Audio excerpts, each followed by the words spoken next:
We are back with this Fox News alert. Kim Jong-Un is in grave danger. Reports this morning the North Korean leader is in critical condition after heart surgery.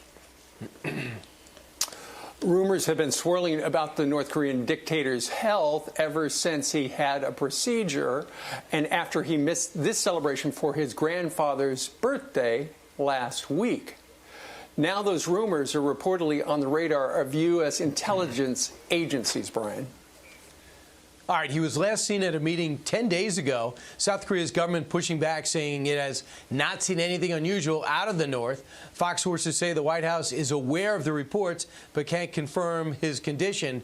Let's see if we can get the answer from Robert O'Brien, National Security Advisor. Robert, great to see you. Let me ask you, what could you tell us about Kim Jong-Un? Do you believe South Korea there is no problem, or the rest of the world that there is?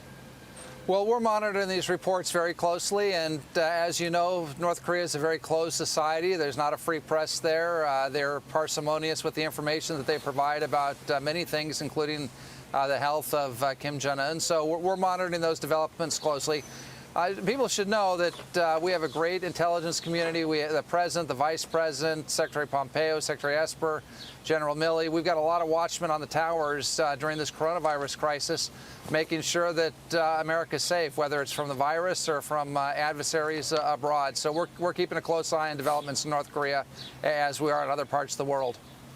Ambassador, could you tell us why the president decided to sign this executive order? He says he's going to temporarily suspend immigration. Look, we're trying to do everything. The president's trying to do everything he can to put the health of the American people first during this crisis. And so this is one step. It's not dissimilar to the restrictions on travel from China that he implemented back on January 29th at the very outset of this public health crisis. We think that those restrictions saved thousands or tens of thousands of American lives. They were criticized by some at the time. One candidate, Vice President Biden, said that it was xenophobic. Nancy Pelosi introduced a bill to ban the bans. But the president's not going to be guided by politics here. He's going to be guided by the health, doing what's best for the health of the American people. Sure. And Ambassador, of course, this is, just as the banner says below us, it is a temporary suspension of immigration. And we know that federal statute does give him the authority in cases of public health and things like that, although it is unprecedented. Back in the 1918 pandemic with the flu, I think the United States still allowed in 100,000 people. So we get the part about how it's trying to stem the tide of incoming infections. But at the same time, the president, in his tweet, Ambassador, made it clear that this is also about safeguarding American jobs, because there are so many people out of work right now, and they need jobs. Well, this virus came to our shores from overseas, sadly, and not only has it affected the health and caused the death of many Americans, and our hearts and prayers go out to those who have family members who are sick or struggling, who've lost loved ones, and also, gosh, I was watching the interview that you did with Liam, raising money to help our first responders. Those are real heroes, the doctors, the nurses, the custodial staffs at these hospitals on the front line, keeping the hospitals clean and free from infection. They're doing a great job, but there's been an economic cost here, too, and the president's looking out for Americans on both fronts at every turn.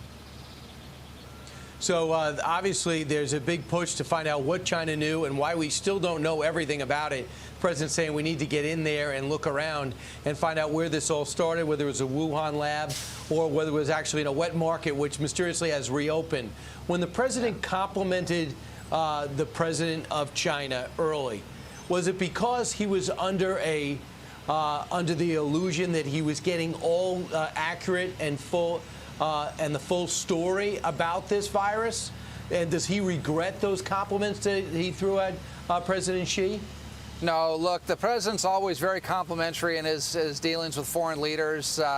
If the American people could be on the phone calls that he has with our adversaries and our friends, he's a real gentleman.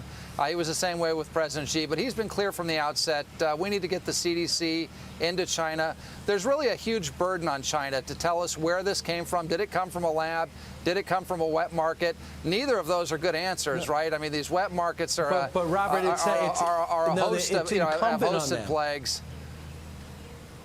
Robert, don't you believe it's not something that they're obligated to do, and they still haven't done it? And I'm just wondering, when are we going to get punitive with them, and why we just continue to put the analyst hat on and we don't get more aggressive with them to come clean once and for all? Well, I think we're being pretty tough on China. And look, there are lawsuits that have been filed by folks out there. Some countries are looking at how to deal with China going forward. We certainly are. But remember, this is the 4th or 5th plague that's come out of China since 2000. We've had the avian flu, we had SARS, we had H1N1. And so whether these are coming out of labs that have sloppy procedures, whether they're coming out of the wet markets that are really horrific, if you watch some of those things, we've got to stop this. I mean, we've got to stop the export of these viruses from China. We're going to make our position, and we have made our position on these issues very clear to the Chinese. I think it's becoming a worldwide call now that China has to come forward with the information. I mean, if you take a look at how they've handled the virus, with whistleblowers disappearing and newsmen and women from the Wall Street Journal and New York Times being kicked out of the country, and you contrast that to how Taiwan or Singapore or other countries have handled this, there's just a real big disparity there, and we've got to get to the bottom of what happened. Yeah, Ambassador, how do we do that? How do we hold China accountable when they're covering things up, they're getting rid of the whistleblowers? You know, we're not going to ever be able to get in that lab. They're not going to let us in there to find out what happened if it really did start there. How do you do this? How do you investigate China?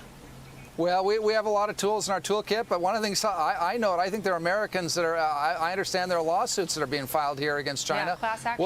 We'll see how it all plays out. But with some of these trial lawyers, they're pretty dogged, and the Chinese have a lot of assets around the world. You know, we'll see what happens. But right now, what we're doing is calling on the Chinese to cooperate, and we want to get along with China. We have a trade deal. We'd like to get along with China, but China needs to behave in a fashion that makes them a responsible player in the world. And unfortunately, with the outset of this virus, it wasn't great, and they've got to fix that.